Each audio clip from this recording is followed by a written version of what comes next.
welcome to Bird Key. Today I wanted to showcase one of my favorite places to visit in all of Sarasota, Florida.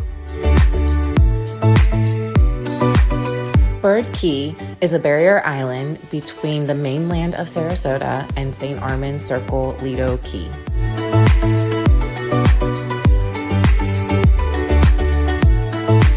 Some of my favorite things to do here are paddleboard, walk the bridge, or just sit and look out over the day.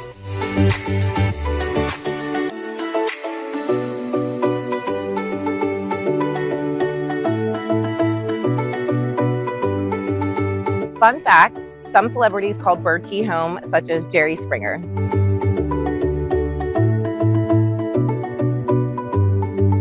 We have about 300 sunny days a year, and the temps are in the 80s.